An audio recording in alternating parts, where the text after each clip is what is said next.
Up until this game, there have been reports of arguments between the offensive players and defensive players, disagreements between the players and management. Yeah, and look at the harmony on the Argos side. They got Uncle Buck to talk to. I mean, when you're winning, you're happy. When you're losing, everything goes wrong.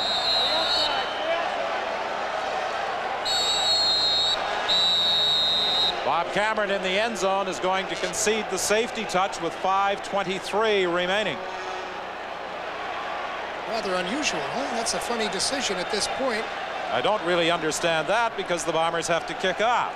Maybe they want to try an onside kick, and by doing the safety touch, they'll elect to try an onside kick and get the ball in better field position. It's the only way they could be thinking.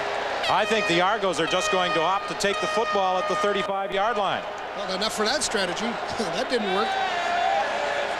The Argos have decided they will just simply take the football at the 35 rather than have Winnipeg kick off.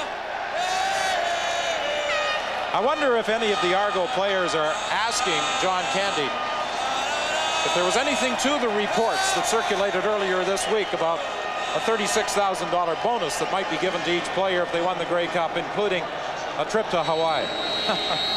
Well, that was supposed to be a rumor, and we know that it's against league regulations, so perhaps it could come to fruition. Those guys look like they've already been to Hawaii. Here's a statistic for you. The Bombers today on second down conversions, 21 times.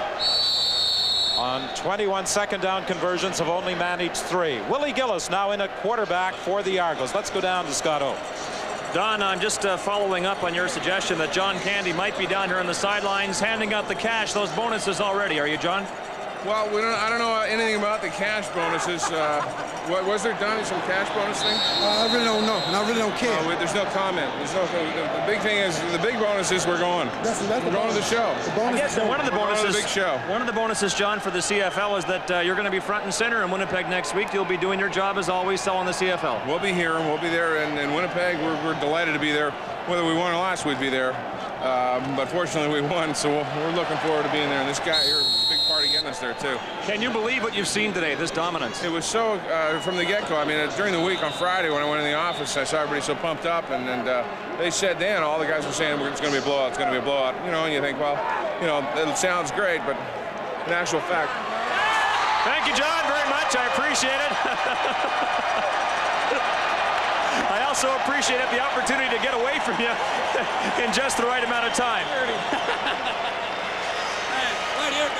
It's one thing to get the coach when he's in sweats or a casual T-shirt on the sidelines, but it's probably a pretty expensive suit that John Candy is wearing today that the players just got wet. I wonder if they took that into account when they decided to dose him. Listen, let there be no mistake. If there had been a money bonus of $36,000, there would have been no spilling of the water on John Candy. I think that dispelled the rumor right there.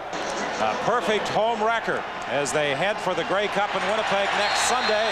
Mike Campbell drops quarterback Sammy Garza back at the 48-yard line. That's Mike Campbell's 14th sack.